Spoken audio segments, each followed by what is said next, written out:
مسلمانوں کو چاہیے کہ اللہ کے راستے میں ان لوگوں کا مقابلہ کریں، ان لوگوں سے جنگ کریں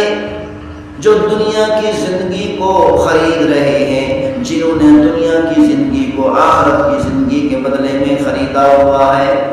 جو دنیا کی زندگی کو آخرت کی زندگی کے بدلے میں خرید رہے ہیں، جنہوں نے آخرت کی عمدہ زندگی کو بیچ ڈالا دنیا کی فانی زندگی کے مقابلے میں، جو دنیا کو ترجیح دیتے ہیں، جو دنیا سے محبت کرتے ہیں اور موت سے نفرت کرتے ہیں، موت سے ڈرتے ہیں، خوف کرتے ہیں، ان کافروں سے اللہ تعالیٰ نے فرمایا مسلمانوں کو چاہیے کہ قتال کریں، جنگ کریں، اسلحہ اٹھانا حسن اخلاق کے خلاف نہیں، کافروں کا مقابلہ کرنا حسن اخلاق کے خلاف نہیں۔ سب سے زیادہ عظیم اخلاق والے رسول اللہ صلی اللہ علیہ وسلم تھے۔ پیغمبر صلی اللہ علیہ وسلم کی سیرت پڑھ کر دیکھو کہ پیغمبر صلی اللہ علیہ وسلم نے خود کافروں کا مقابلہ کتنی بار کیا، کتنی غزوات میں شریک ہو کر کافروں سے جنگ کی۔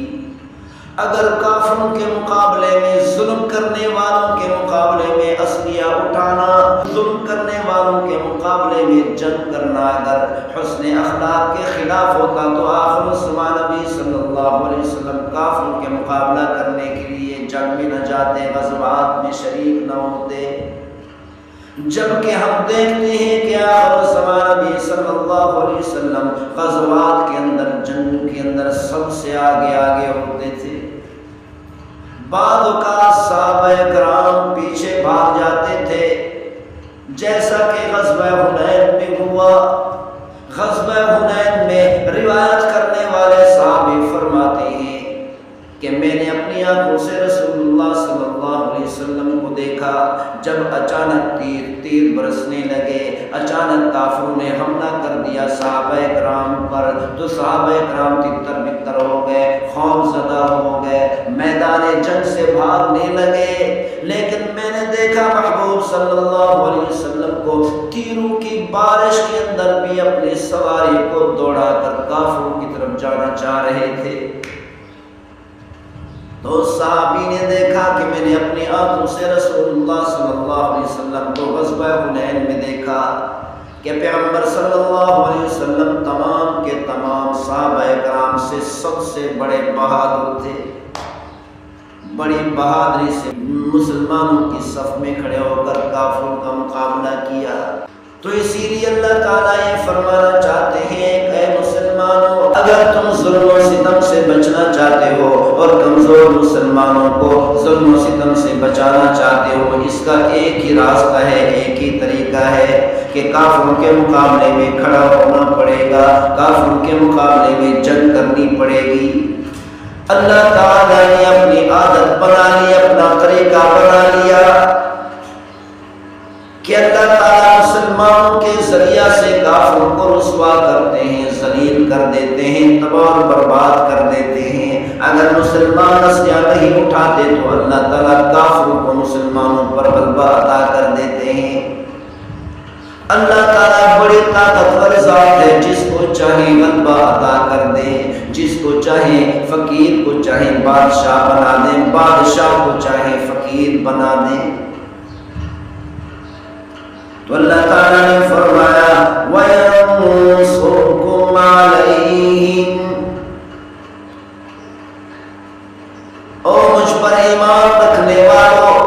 کافروں کا مقابلہ شروع کر دو۔ اللہ تعالیٰ فرماتے ہیں کہ میرا وعدہ ہے کہ میں تمہاری کافروں کے خلاف مدد کروں گا، جیسے میں نے غزوہ بدر میں مسلمانوں کی صحابہ کرام کی مدد کی، رسول اللہ صلی اللہ علیہ وسلم کی مدد کی۔ آج بھی اللہ کی طاقت وہی ہے، آج بھی اللہ تعالیٰ کی نصرت و قدرت ہوئی ہے، آج بھی اللہ کے فرشتے مسلمانوں کی مدد کرنے کے لیے تیار کھڑے ہیں، آج بھی اللہ کی طاقت، اللہ کی قدرت مسلمانوں کی نصرت کرنے کے لیے تیار کھڑی ہے کہ کس وقت مسلمان کافروں کے مقابلے میں اسلحہ اٹھائیں گے، کہ کس وقت مسلمان ایمان والے کافروں کے مقابلے میں میدان جنگ میں اتریں گے۔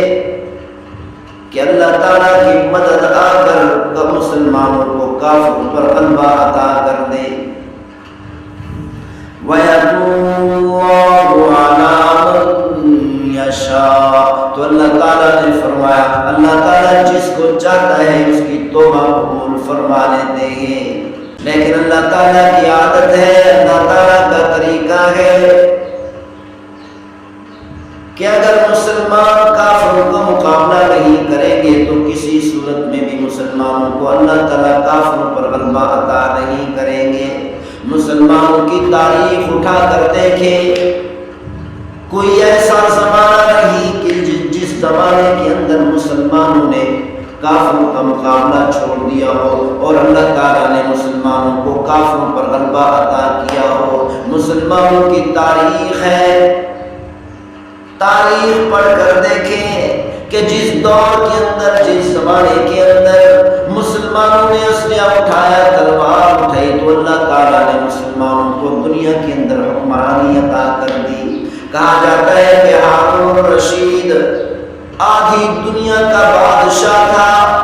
آدھی دنیا پر بادشاہ کیا کرتا تھا، لیکن یہ نہیں دیکھتے کہ اللہ کے راستے میں جہاد کتنی کرتا تھا، کافروں کا مقابلہ کتنی کیا کرتا تھا۔ ہارون الرشید کے بارے میں آتا ہے کہ کئی سال تک گھوڑے سے نہیں اترا، یعنی ایک طرف سے جنگ کر کے واپس آ کر روانہ ہو جاتا تھا، ایک طرف سے ایک جنگ سے فارغ ہو کے آتا تھا تو دوسری طرف دوسری جنگ کی طرف چل پڑتا تھا، گھوڑے سے اترتا بھی نہیں تھا، یعنی جنگ سے رکتا بھی نہیں تھا۔ تو اسی لیے اللہ تعالیٰ نے ہارون الرشید کو اتنی بڑی سلطنت عطا کر دی۔ تو اللہ تعالیٰ کا وعدہ ہے کہ ایمان والو میں تمہیں سلطنت عطا کرنا چاہتا ہوں، میں تمہیں بادشاہت عطا کرنا چاہتا ہوں، میں تمہاری بادشاہت کو مضبوط بنانا چاہتا ہوں، لیکن تمہیں اسلحہ کافروں کے مقابلے میں اٹھانا پڑے گا۔ آج پاکستان کی فوج نے ثابت کر دیا کہ پاکستان کی فوج نے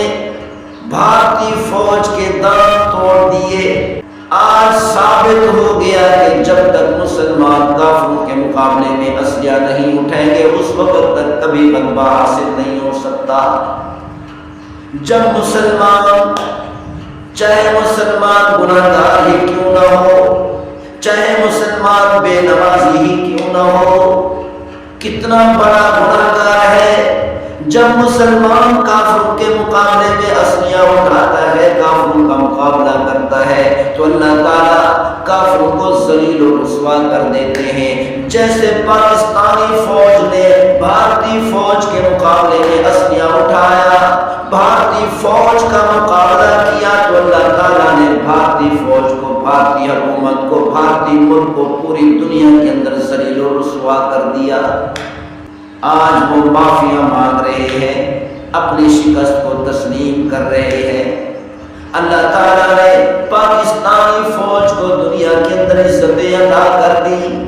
پاکستانی ملک کو اللہ تعالیٰ نے عزتیں اور رفعتیں دنیا میں عطا کر دی۔ دنیا والوں نے دیکھا کہ مسلمان کسی صورت میں بھی کافروں سے کم نہیں۔ اسی طرح اللہ تعالیٰ نے دوسری جگہ پر ارشاد فرمایا، اللہ تعالیٰ نے سورہ نساء میں ارشاد فرمایا، فَلْيُقَاتِلْ فِي سَبِيلِ اللَّهِ الَّذِينَ يَشْرُونَ الْحَيَاةَ الدُّنْيَا بِالْآخِرَةِ۔ مسلمانوں کو چاہیے کہ اللہ کے راستے میں ان لوگوں کا مقابلہ کریں، ان لوگوں سے جنگ کریں جو دنیا کی زندگی کو خرید رہے ہیں، جنہوں نے دنیا کی زندگی کو آخرت کی زندگی کے بدلے میں خریدا ہوا ہے، جو دنیا کی زندگی کو آخرت کی زندگی کے بدلے میں خرید رہے ہیں، جنہوں نے آخرت کی عمدہ زندگی کو بیچ ڈالا دنیا کی فانی زندگی کے مقابلے میں، جو دنیا کو ترجیح دیتے ہیں، جو دنیا سے محبت کرتے ہیں اور موت سے نفرت کرتے ہیں، موت سے ڈرتے ہیں، خوف کرتے ہیں، ان کافروں سے اللہ تعالیٰ نے فرمایا مسلمانوں کو چاہیے کہ قتال کریں، جنگ کریں۔